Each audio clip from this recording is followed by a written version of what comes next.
Serveur DHCP. Donc, bienvenue à l'évaluation 7 sur le DHCP, le DNS, un partage complexe, les GPP, les quotas, les filtres, ainsi que les versions précédentes de fichiers plus connus sous le nom de clichés instantanés. On va utiliser pour faire la correction la machine virtuelle gotham.dc qui est disponible sur le serveur FTP de l'école. On a besoin donc de ce contrôleur de domaine-là avec des usagers comme Robin, Batman, Batgirl, Gordon, Joker, Harley, Catwoman et Bane. Alors, on va avoir différentes opérations effectuées. La première, c'est modifier l'adresse IP du serveur. Ensuite, modifier le DHCP. On va commencer par ces deux étapes-là.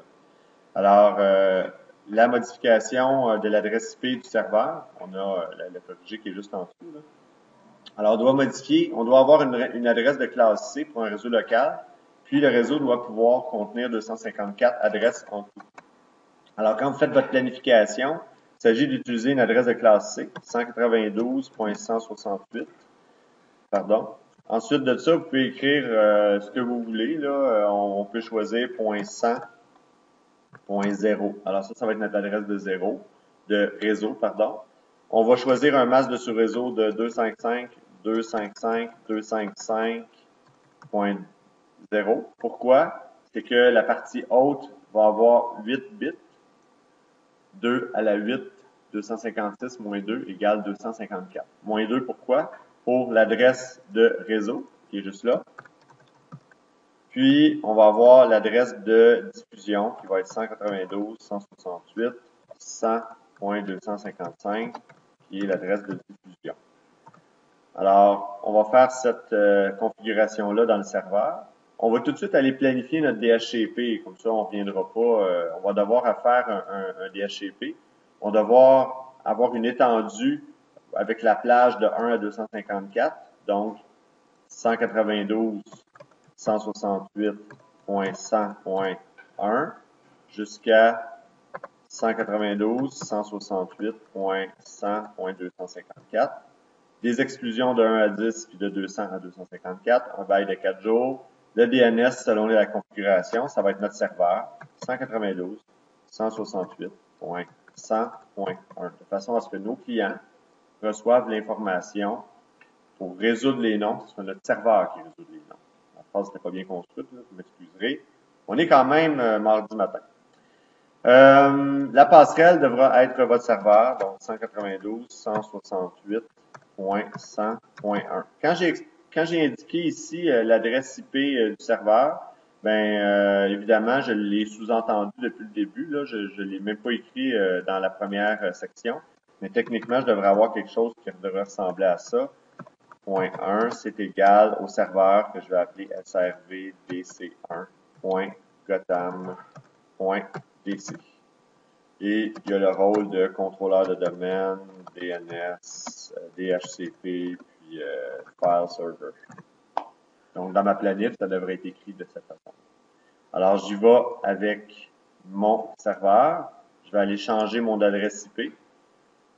Paramètre de la carte.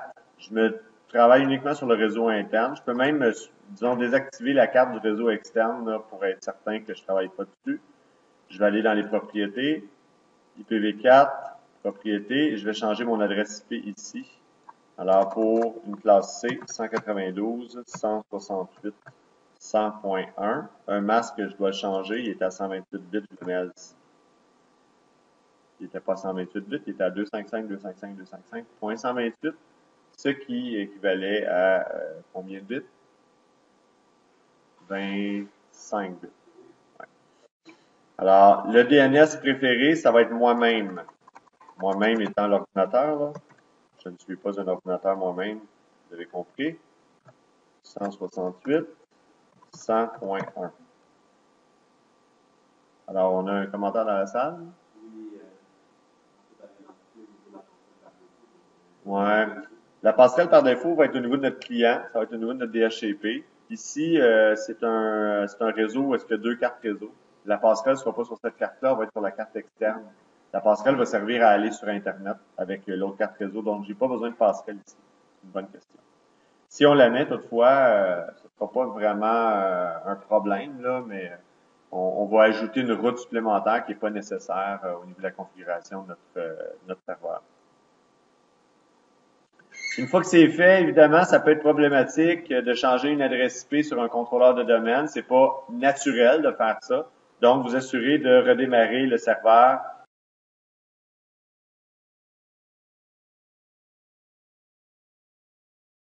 La donnée, soit la planification qui était ici. Alors, il faut toujours prendre en compte notre planification. J'ouvre une console personnalisée, console MMC. C'est à partir de ça que moi, je décide de travailler. Par contre, évidemment, chaque technicien va peut-être vouloir travailler avec les consoles individuelles là, que vous pouvez retrouver toujours dans l'outil d'administration. Alors, c'est une méthode de travail tout simplement, ce n'est pas imposé.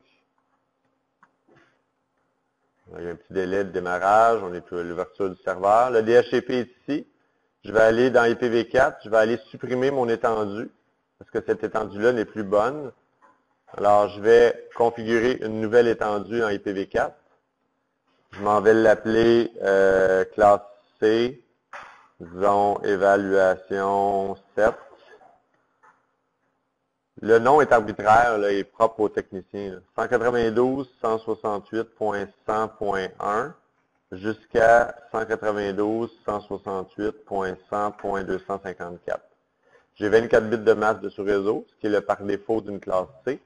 J'ai deux exclusions à configurer. 192.168.100.1 jusqu'à 192.168.100. Blanc de mémoire. 10, 9. 10, merci. J'appuie sur ajouter, sinon c'est pas fonctionnel. 192.168.100.200 jusqu'à 192.168.100.254. Alors ça ici, ça va me permettre d'ajouter plus tard, de configurer les IP fixes. Suivant, le bail devrait être de 4 jours, si je me souviens bien. Donc on ajuste. Les options DHCP doivent être configurées parce qu'on va avoir besoin d'une passerelle qui va être notre serveur, 192.168.0.168, merci, .100.1. Alors, j'ai des vérificateurs officiels engagés ici. Domaine parent godterm.dc. Et l'adresse IP du serveur DNS a déjà été entrée automatiquement. Pourquoi? Ben, c'est qu'en fait, le serveur DHCP va prendre le DNS de notre propre serveur. Alors, l'erreur fréquente, c'est qu'on retrouve des fois sur une carte 127.0.0.1. Ce n'est pas un problème en soi pour la configuration TCP/IP, mais c'est un gros problème pour le DHCP. Donc, vous ne devriez pas voir de 127.0.0.1 ici apparaître, mais uniquement l'adresse IP du DNS de votre réseau, soit votre serveur. On fait suivant. Wins, on n'en fait plus depuis, mon Dieu, très longtemps, et on active l'étendue. Et c'est terminé. Donc, une fois que notre étendue a été configurée, à ce moment-là, on bascule sur notre client, puis on va réactiver le tout pour s'assurer qu'on puisse avoir une adresse IP. Alors, il y a différentes façons de faire. On pourrait débrancher le câble, le rebrancher. On pourrait faire un ipconfig /release et un ipconfig renew pour forcer le système à avoir une nouvelle adresse IP.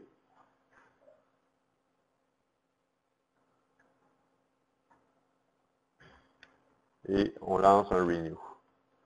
Alors, l'objectif, c'est de valider que notre Windows 7 est bien l'adressage qu'on lui a configuré dans le serveur DHCP, ce qui est le cas présentement. Évidemment, ipconfig /all va me permettre de valider le DNS. C'est ça qui est le plus important, là. Alors ici, là, vous devez absolument confirmer que votre DNS, c'est bien votre serveur. Une fois que c'est fait, à ce moment-là, je vais faire un NSLOOKUP, puis je vais m'assurer que mon DNS répond bien lorsque je lui demande le domaine. Alors ça, c'est comme un impondérable. Si je ne fais pas ces opérations-là, puis que ça ne fonctionne pas, je ne peux pas aller plus loin plus tard au niveau de l'utilisation de mon client.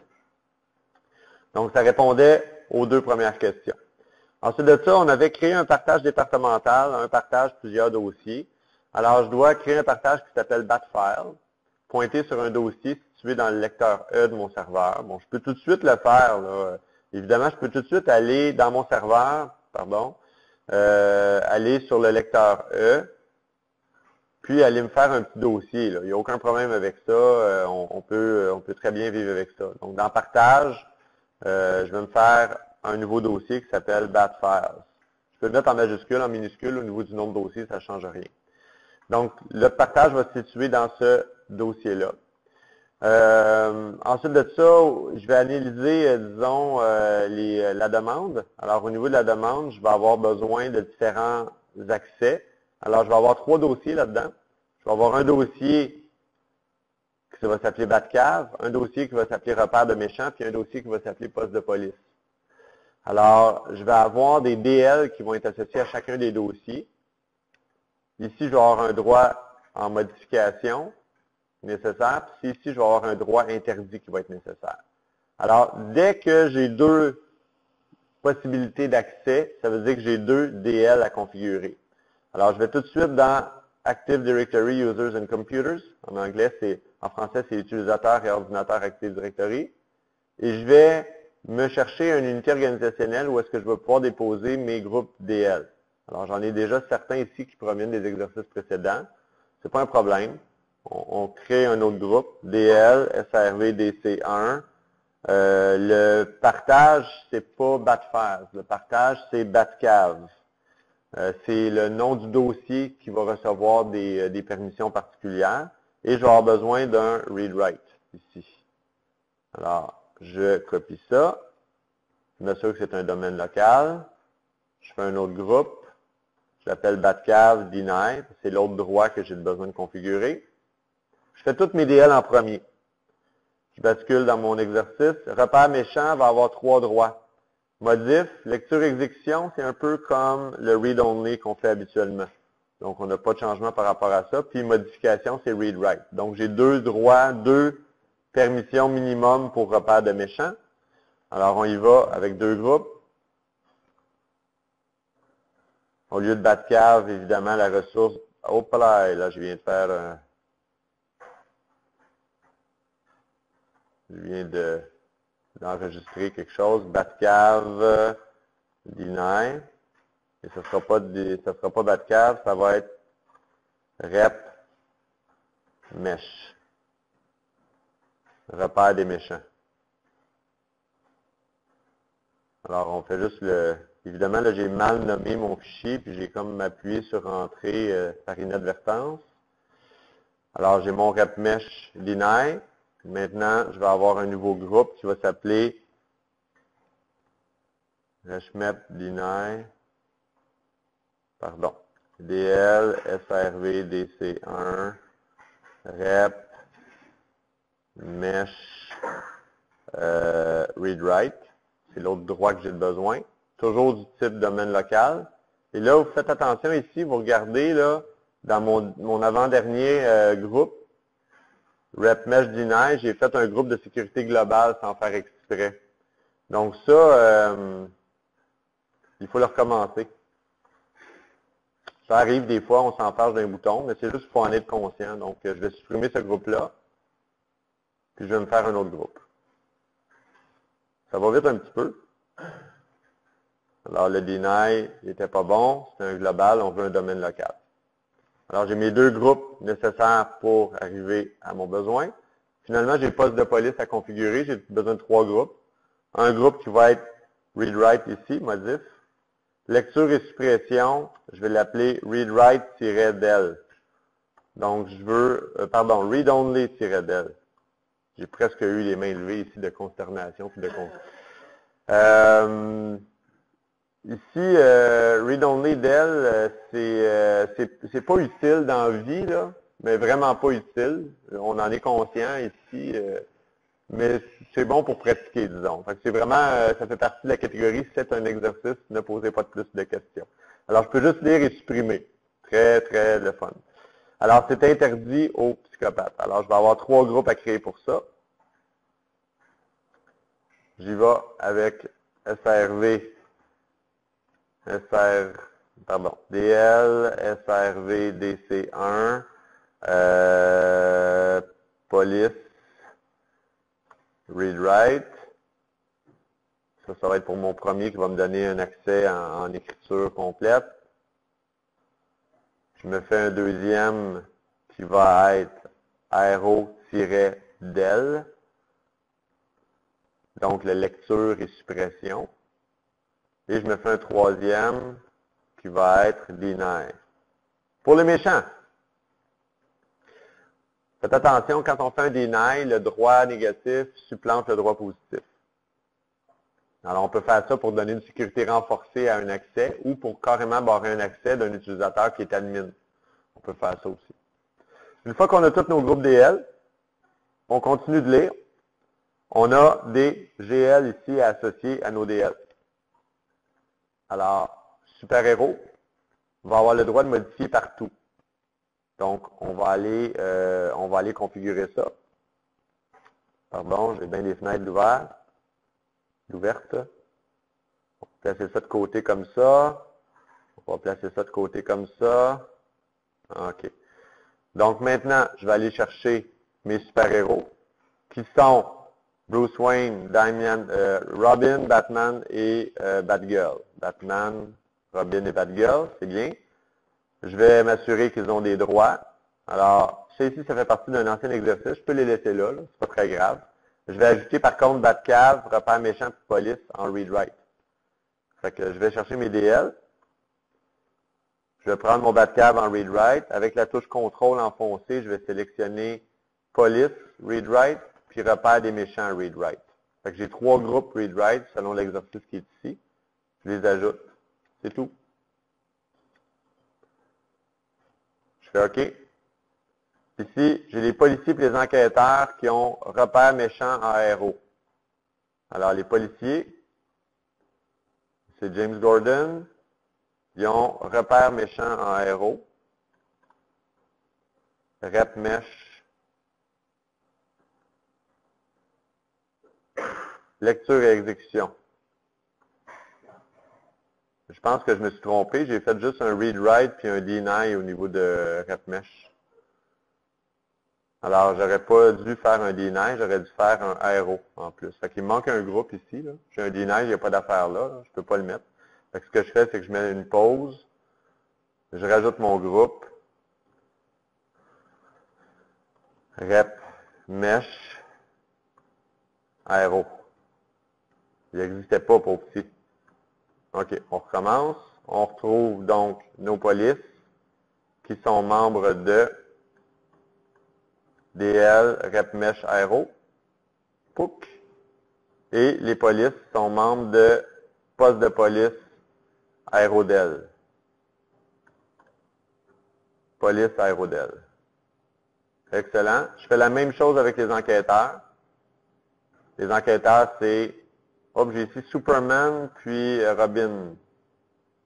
Gordon, Robin, Superman. Ouais, c'est bon. Donc, membre, j'ajoute, j'ai besoin de repère méchant aéro, puis poste de police aérodel. Poste de police aérodel, puis repère méchant aéro. C'est vraiment juste d'avoir une planification papier. Si vous ne faites pas de planification papier, c'est très difficile de ne pas faire d'erreur dans ça. Alors, vous ne l'avez pas peut-être pas perçu, mais il y a eu 2 questions dans la salle parce qu'on a appuyé sur pause dans la petite vidéo. Je vais reprendre les 2 parce que c'est 2 questions intelligentes d'un groupe actif, intéressé et qui reloin dans la vie. La première question, c'était est-ce que je peux faire des groupes DL même si j'ai personne dedans? Comme exemple, dans repère méchant, tantôt, en faisant une erreur, en fait, j'ai créé repère méchant deny ici. Je vais l'utiliser, je vais le configurer, mais il n'y aura personne dedans. Il n'y aura pas aucun groupe global qui va être membre de ce groupe-là.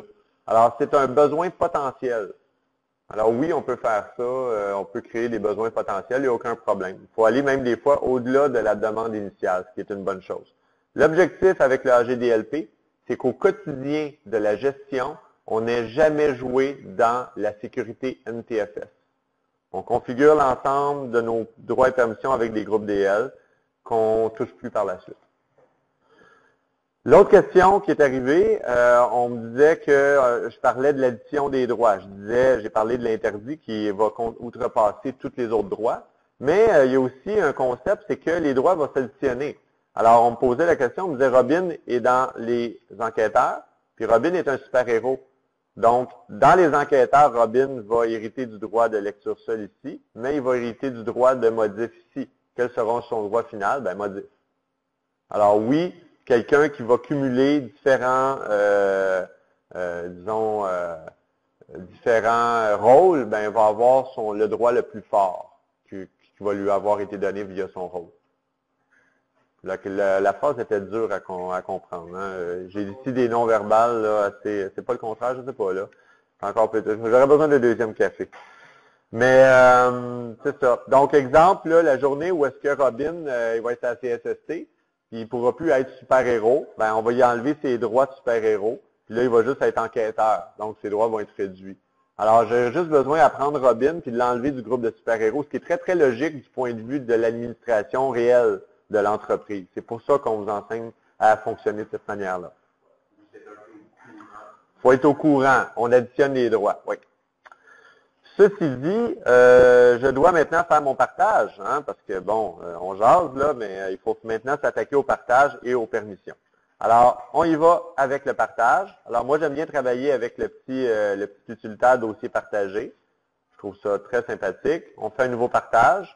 Le chemin du dossier existe déjà. Fait qu'on va chercher dans partage .file.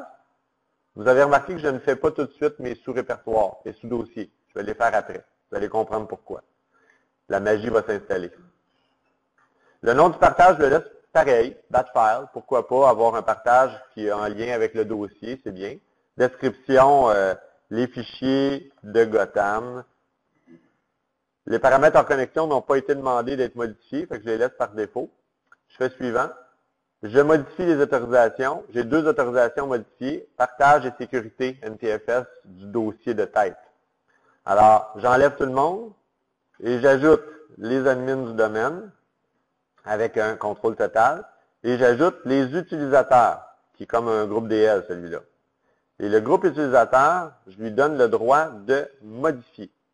Pourquoi? Parce que j'ai au moins un utilisateur qui va devoir modifier là-dedans. Fait que dès que j'en ai un, je dois donner modifier, je dois donner le droit maximum dès le début. Par contre, dès que je tombe en sécurité NTFS, au niveau de ce dossier-là, je vais couper les ponts, c'est-à-dire je vais aller dans Avancé pour couper l'héritage. Je vais aller dans Utilisateur. Ces droits-là ici de créer des fichiers, là, je vais les enlever. Puis je vais aller dans les droits de lecture et exécution et je vais les donner seulement sur ce dossier seulement. Alors, le dossier BATFAIR, les gens vont pouvoir lire ce qu'il y a dedans, donc ils vont voir les autres dossiers, mais ils ne pourront pas créer rien à la racine du partage avec cette particularité-là. Donc, c'est vraiment ça, autorisation de lecture, exécution à la racine, et on enlève les droits tout simplement, on enlève les droits d'écriture. Et on empêche ce paramètre-là de se propager dans un enfant. Donc, ça ici, là, ce droit-là là, ne se propagera pas dans les sous-dossiers. Pourquoi? Tout simplement, c'est en bas d'avancer qu'il faut aller voir ça, là, parce qu'il va s'appliquer à ce dossier seulement, juste ici. Okay? C'est la magie de, non pas de Disney, mais la magie de la NTFS. Une dernière chose, juste un petit instant, je sais que vous avez des questions dans la salle, ce ne sera pas long. Une dernière chose, je dois retourner dans les propriétés de mon partage pour publier dans Active Directory mon partage. Alors, on va utiliser cette façon-là de publier. Ça va rendre un partage beaucoup plus facile à être trouvé par d'autres clients dans certaines situations. On va le voir plus tard. Alors, on fait OK. On a répondu à tous les besoins jusqu'à date. Il nous reste à créer nos 3 répertoires. Alors, je vais aller les créer tout de suite. Et là, je ne les crée pas dans l'outil de partage. J'y ai fait mon partage. Je vais aller dans mon dossier qui est partagé. Et là, je vais créer mes 3 dossiers, soit Batcave,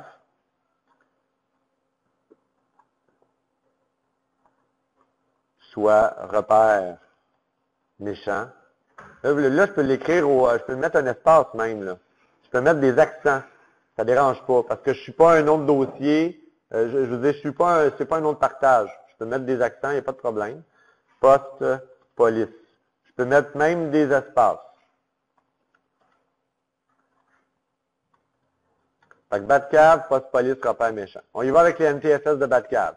Si on analyse la sécurité NTFS, voyez-vous que l'utilisateur n'a pas de droit.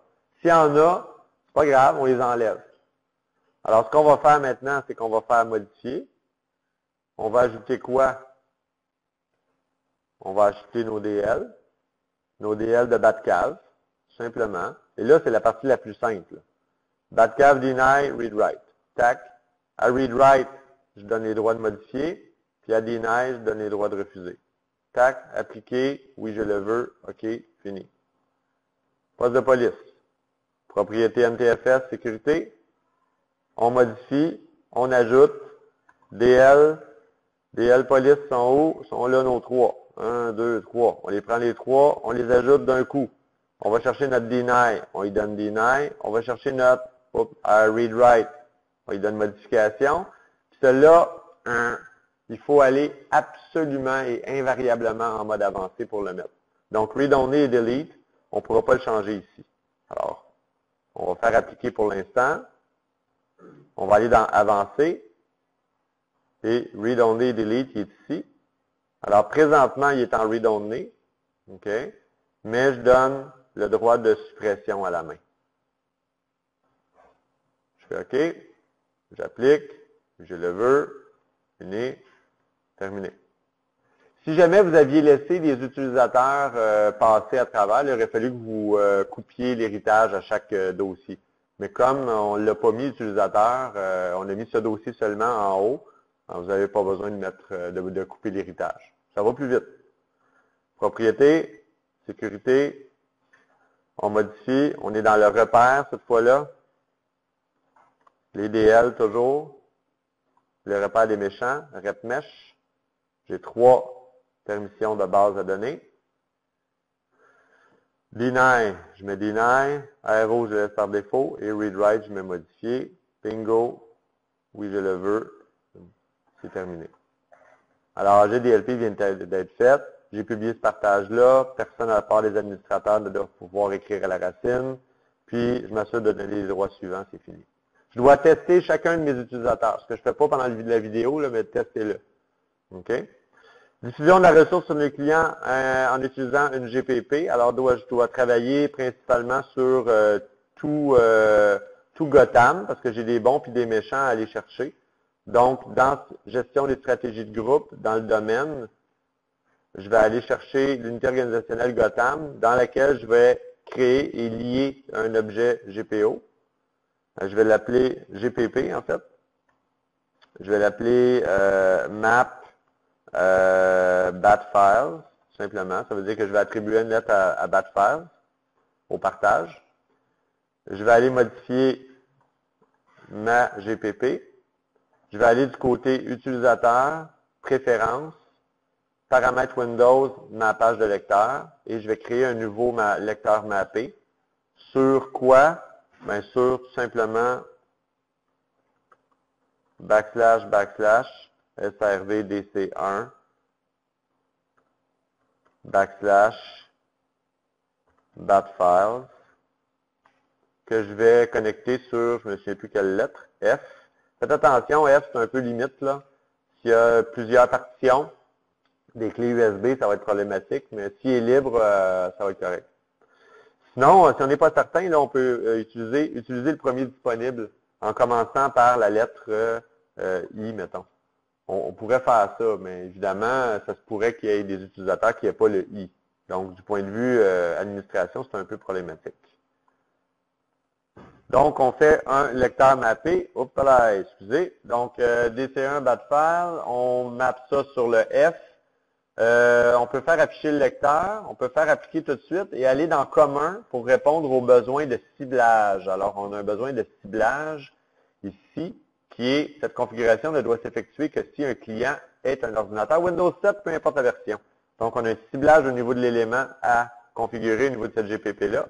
Nouvel élément, système d'exploitation est Windows 7 par défaut, n'importe lequel. Bingo, c'est réglé. Alors, ça va s'appliquer juste si le client c'est un Windows 7. Vista, XP, tout ça, ça ne fonctionnera pas. Alors, ça ne veut pas dire ici dans l'exercice que c'est bon là, de choisir ça. C'est juste pour vous montrer les possibilités de ciblage. Là, j'ai 450 000 possibilités ici, là, des plages horaires, toutes sortes d'affaires qu'on peut configurer. On fait appliquer, on fait OK. On se rend compte qu'on a oublié quelque chose d'important. On a fait une petite pause, vous n'en êtes pas rendu compte, mais j'aurais oublié de configurer le GL des psychopathes. Alors, honte à moi. Je vais fermer les stratégies de groupe. Je vais aller voir le GL des psychopathes, dans utilisateur, ordinateur, Active Directory, dans Gotham, dans les méchants. Je devrais avoir un GL des psychopathes ici. Ils sont droit juste ça ici, ça traîne, c'est un GL agent double, ça n'a pas d'affaire là. On enlève ça. On ajoute quoi? Les DL. On ajoute les DL de Batcave, interdit, repère méchant, modif. Batcave, interdit, repère méchant, modif, ici, puis police binaire. Donc, ces trois-là. Et voilà. Donc, j'avais oublié les psychopathes, soit Joker et Bane, dans mon AGDLP tantôt. Honte à moi. Alors, le GPP ayant été fait, évidemment, il faut valider maintenant du point de vue du client son fonctionnement. Alors, c'est là qu'on rentre en compte le client avec un GP update /force pour mettre à jour les stratégies de groupe. Très important de faire ça. Une fois que c'est fait, ce qu'on va faire, c'est qu'on va faire un GP update, GP result. Parce qu'on est un peu paresseux. /R, juste pour valider que notre GPP, elle est appliquée. Qu'on la voit. Et là, j'ai un accès refusé. Alors, c'est un problème qui a été dénoté avec les machines virtuelles. Si vous avez ce problème-là au niveau de la machine virtuelle, il faut réinitialiser votre machine virtuelle. Alors, c'est en lien avec une configuration de quota qu'on a configurée dans une GPO antérieure. Alors, ici, je ne serai pas en mesure de vous faire la démonstration, le live ce matin, à moins de faire une pause de 10 minutes pour arranger le tout. Mais vous devez réinitialiser la machine virtuelle pour que ça fonctionne un petit peu mieux. Alors, techniquement, on devrait avoir le résultat, puis on devrait avoir la politique qui s'applique directement à notre client. OK, donc vous n'avez pas vu nécessairement l'opération. On a réinitialisé la machine virtuelle à un état antérieur pour s'assurer d'enlever le petit problème qui est inhérent à VirtualBox. On s'excuse de ces délais. Vous n'avez pas eu de délai, vous, la magie du gars des vues. Mais toujours est-il qu'on a fait la commande gpresult /R qui est juste ici. Juste là. Et le résultat qu'on cherche, c'est tout simplement de voir si les stratégies de groupe ont été appliquées. Alors, on voit ici que le GPP map batfiles a été fait. Alors, j'aurais dû l'appeler peut-être GPP user map batfile parce que c'est un niveau utilisateur, c'est un contexte utilisateur, juste pour identifier correctement ma GPP. Alors, une fois que j'ai fait ça, je m'assure que ça fonctionne. J'ai batfiles qui est mappé sur le F. J'ai fermé ou ouvert la session, évidemment, vous ne l'avez pas vu. Et je suis Robin, donc je devrais être capable d'écrire dans batfile, etc., etc.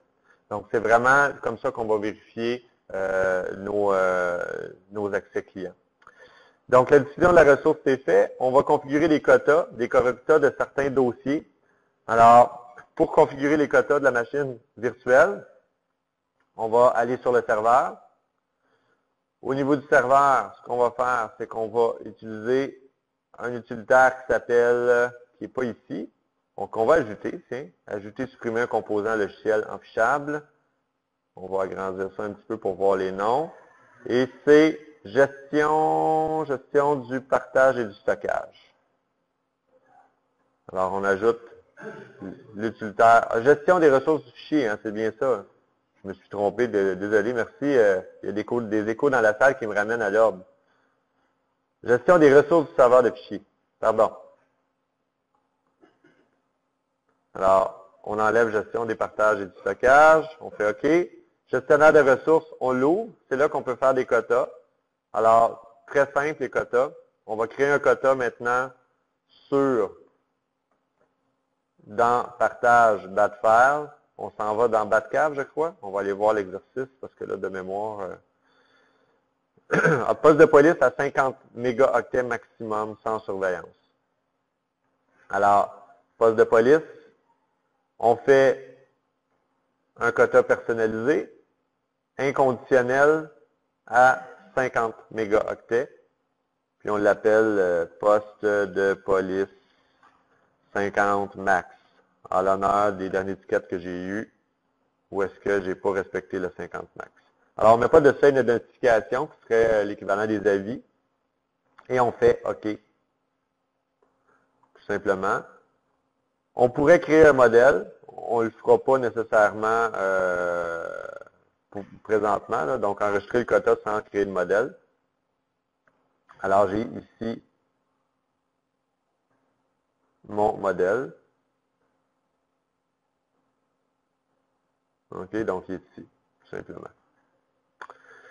Je crée mon deuxième quota qui va s'appliquer sur le repère des méchants et qui surveille, qui crée un rapport dès que la quantité de données atteint la moitié de 1024.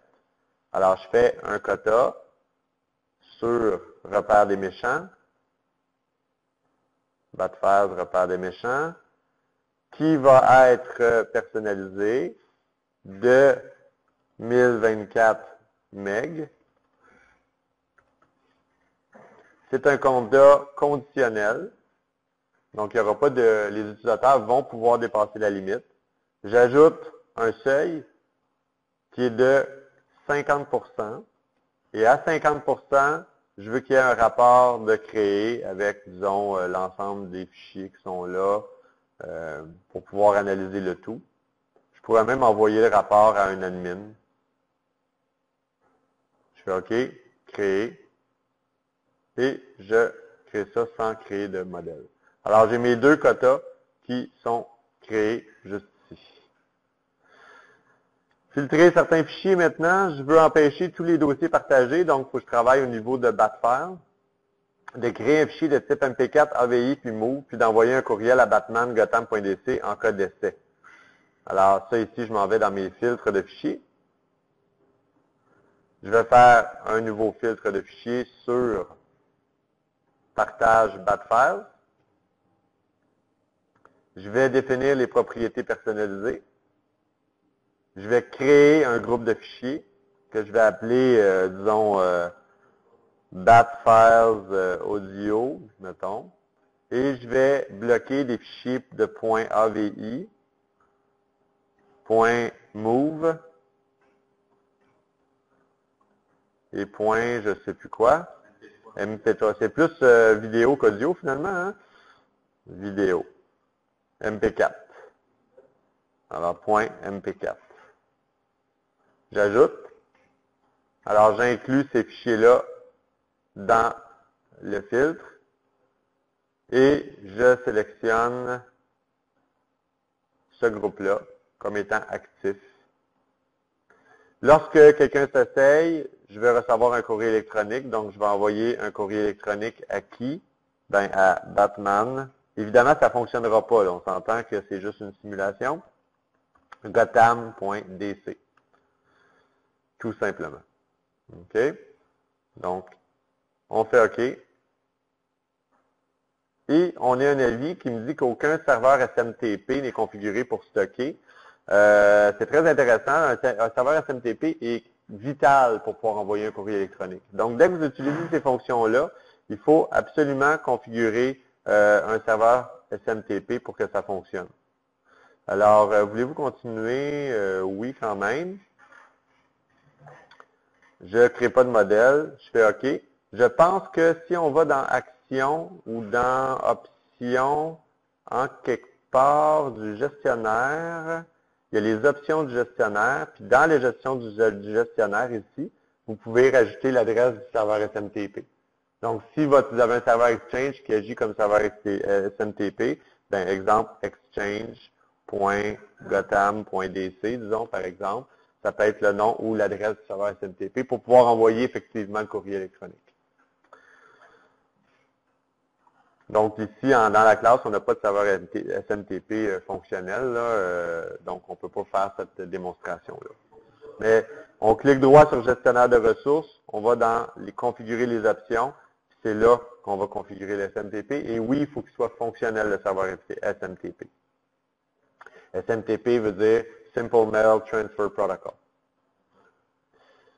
Filtrer certains fichiers, c'est fait. Configurer les versions précédentes, finalement, on va directement à la racine du lecteur correspondant. Alors, on va directement sur le E. On va configurer les clichés instantanés. Ici, on va, disons, on peut le désactiver. Sur le E, qu'est-ce qu'on nous demande? Sur le lecteur C, 1024 MB, sur le E, doit être réservé. Donc, on va le mettre sur le C, on va l'activer. Oui. Dans les paramètres, on met 1024. Et dans la planification, on doit sûrement avoir une modification. Tous les jours de la semaine, à 11h puis à 19h. Bon, mais là, ici, on a déjà tous les jours de la semaine. Fait qu'on a juste à le mettre à 11h pour celle-là. Puis, la deuxième, on la met à 19h. C'est assez facile à changer. Alors, évidemment, faites attention, là, quand vous cliquez sur la petite flèche ici, c'est là qu'on voit toute la planif. Par défaut, c'est les jours de la semaine. Fait que j'ai juste changé les heures dans ce cas-là. Je fais OK pour le C. Je vais faire la même chose pour le E. Je vais aller modifier. Je vais mettre 1024. Je vais envoyer dans planif. Je change l'heure de départ 11h. Puis la deuxième, je change l'heure de départ pour 19h. Tous les jours de la semaine. Ouais. J'ai changé, j'ai pas fait la bonne chose. Oui, non, c'est correct. Toutes les semaines, mais le lundi au vendredi, ici. Alors, c'est tout. J'ai configuré mes deux clichés instantanés selon la demande qui était ici. Et ça va me permettre à quoi? Ça va me permettre tout simplement, si je m'en vais ici, puis je m'en vais, par exemple, ici, et que je supprime par erreur tous mes fichiers, comme je viens de faire là, ben tout simplement, je vais pouvoir cliquer droit, propriété, version précédente, et là, je vais avoir une version précédente en date de 9h09, qui est là, le moment où j'ai pris le cliché instantané, et je vais avoir droit à tous mes fichiers qui sont ici. Je vais pouvoir les prendre et les ramener dans l'endroit original.